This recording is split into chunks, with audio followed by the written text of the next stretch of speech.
اور جو نہیں بھی خرچ کرتے، جو اپنے پاس بچا کے رکھ لیتے ہیں، جو اس کے راستے میں کسی غریب کی، کسی ضرورت مند کی، کسی کمزور کی مدد نہیں کرتے، ان کے بارے میں جو ارشاد فرمایا والذین یکنزون الذھب والفضہ ولا ينفقون فی سبیل اللہ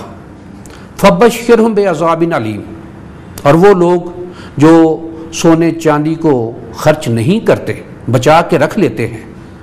اور یہ خرچ کرنا اللہ کے راستے میں خرچ نہیں کرتے،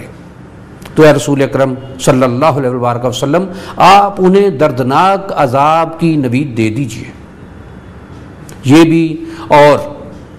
بھی ارشاد فرمایا کہ دینے کے بعد بھی یا ایھا الذین آمنوا لا تبطلوا صدقاتکم بالمن والعذی، اے با ایمان لوگو،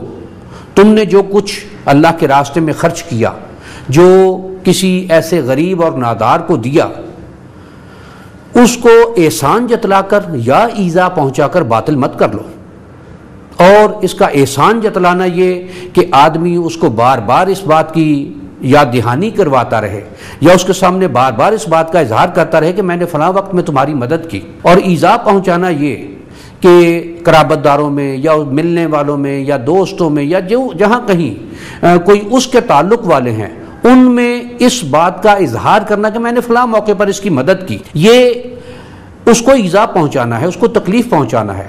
اور یہ شے اللہ تعالیٰ کی بارگاہ میں اتنی ناپسندیدہ ہے کہ اس نے یہ حکم فرما دیا، یہ ارشاد فرما دیا کہ لا تبطلو، تم باطل مت کر لو، کہ تمہارا دیا ہوا سب کچھ تمہارے منہ پر مار دیا جائے گا، وہ تمہارا دیا ہوا رائے گاں چلا جائے گا، بیکار چلا جائے گا، اگر تم نے کسی ایسے کی دل آزاری کی، اس کو احسان جتلایا یا اس کو تکلیف پہنچائی۔ اب تک ہم نے بات کی ہے کہ اللہ کے راستے میں خرچ کرنا کیا ہے اور اس کے ہاں سے اس کی جزا کیا ہے۔ یہ بات اگلی کہ اس کے راستے میں کیا خرچ کرنا ہے، اور جو قرآن مجید میں ارشاد ہوا لن تنالوا البر حتی تنفقوا مما تحبون، تم نیکی کی اصل کو اس وقت تک نہیں پہنچ سکتے جب تک اپنی پسندیدہ شے مما تحبون، کہ جو تمہیں بہت پسندیدہ چیزیں ہیں، وہ اللہ کی راہ میں خرچ نہ کرو۔ اور اس میں واقعات میں ہے کہ ایک صحابی رضی اللہ تعالیٰ عنہ، انہوں نے جب یہ آیہ مبارکہ سنی تو مدینہ منورہ کے بالکل ساتھ ایک باغ تھا ان کا، جس کو وہ بہت پسند تھا ان کو، اور نبی کریم صلی اللہ علیہ وسلم وہاں تشریف فرما ہوتے تھے، تو حاضر بارگاہ ہوئے اور یہ گزارش پیش کی کہ یا رسول اللہ صلی اللہ علیہ وسلم، یہ حکم ہوا ہے کہ اپنی پسندیدہ ترین شے اللہ کی بارگاہ میں خرچ کرو، تو میرا یہ باغ ہے، میں اس کو اللہ کی راہ میں دینا چاہتا ہوں، آپ قبول فرمائیے۔ نبی کریم صلی اللہ علیہ وسلم نے ارشاد فرمایا کہ یہ پہلا حق تمہارا ہے کہ تم اس کو اپنے لیے رکھو، اور پھر بعد میں یہ طویل واقعہ ہے، پھر بعد میں 2 صحابہ اکرام میں ان کو تقسیم فرما دیا گیا۔ یہ شے اور اس کے مقابل جو ارشاد فرمایا وَلَا تَيَمَّمُوا الْخَبِيثَ مِنْهُ تُنْفِقُونَ وَلَسْتُمْ بِآخِذِهِهِ إِلَّا أَن تُغْمِضُوا فِيهِ، کہ اللہ کے راستے میں ایسی بری یا ناپاک شے مت دو کہ تم تو خود آنکھیں بند کیے بغیر اس کو ہاتھ بھی نہ لگاؤ، جو تمہیں خود پسند ہو۔ اگر کسی مسکین کو، اگر کسی بھوکے کو کھانا کھلانا ہے تو ایسی چیز مت دو کہ جو گھر میں گلی سڑی پڑی ہو، یا جس کو اگر اس کو نہیں دیا تو چلو پھینکنے کے بجائے اس کو دے دیا جائے، یہ رویہ ٹھیک نہیں ہے۔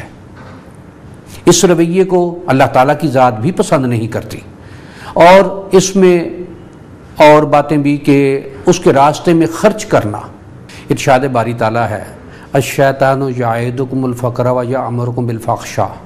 واللہ یعدکم مغفرۃ منہ وفضلا واللہ واسع علیم، یعنی الشیطان یعدکم الفقر، شیطان تمہیں غربت سے، فقیری سے ڈراتا ہے، ویأمرکم بالفحشاء، اور تمہیں بے حیائی کے حکم دیتا ہے، واللہ یعدکم مغفرۃ منہ وفضلا، اور اللہ تعالیٰ تمہارے لیے مغفرت اور بخشش کا وعدہ فرماتا ہے۔ اور اس میں شیطان کا ڈرانا وہ اسی بات سے روکتا ہے کہ اللہ کے راستے میں خرچ مت کرو، یعنی اللہ کے راستے میں خرچ نہ کرنے سے وہ اس بات کی طرف لے کر آ رہا ہے کہ تم غریب ہو جاؤ گے، تمہارے پاس پیسے کم، اور یہ معاشرے میں دیکھا جائے تو بے شمار لوگوں کا یہ رویہ ہے، اور ایسے لوگ یقیناً شیطان کے بہلاوے میں ہیں، شیطان کے پھسلاوے میں ہیں، شیطان کے احکامات پر عمل کر رہے ہیں کہ جو ان کو اس بات کا حکم دے رہا ہے کہ اگر تم اللہ کے راستے میں خرچ کیا تو تمہارے مالوں میں کمی ہو جائے گی، حالانکہ جو اللہ تعالیٰ کے احکامات ہیں، جو اس کے وعدے ہیں کہ تم اس کے راستے میں خرچ کرو، پھر وہ جو عطا کرتا ہے، وہ جتنا عطا کرتا ہے، وہ جس طرح عطا کرتا ہے، وہ یقیناً نہ انسان کے کسی گمان میں آتی ہے بات، نہ کسی سوچ میں آتی ہے بات، نہ کسی خیال میں آتی ہے بات کہ وہ کس طریقے سے، کس انداز میں، کتنا وہ عطا کرتا ہے۔ اور وہ لوگ جو اللہ کے راستے میں اپنے مال کو خرچ کرتے ہیں اس کی خوشنودی اور رضا کے لیے، اور پھر اس پر پکے رہتے ہیں، اپنے جی میں اس کے بارے میں کبھی کوئی سوچ نہیں رکھتے، کوئی اس طرح کی بات نہیں رکھتے، تو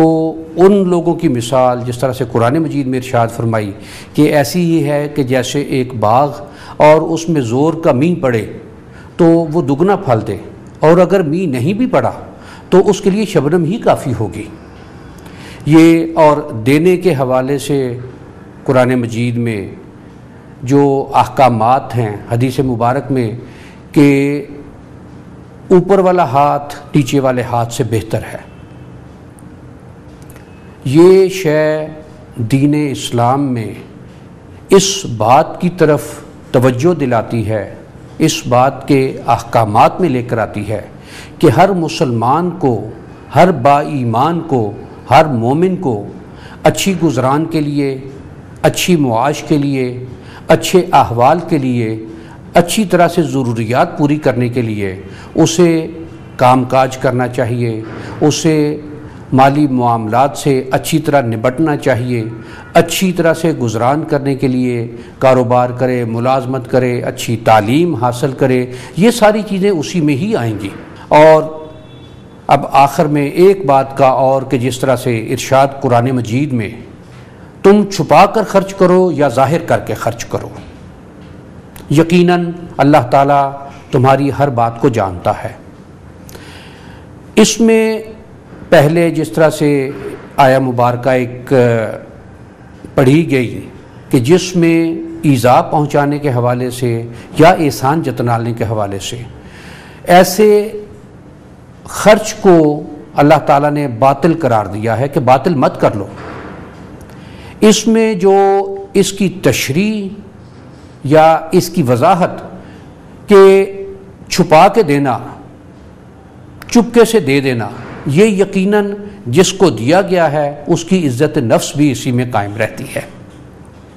لیکن اگر کوئی شخص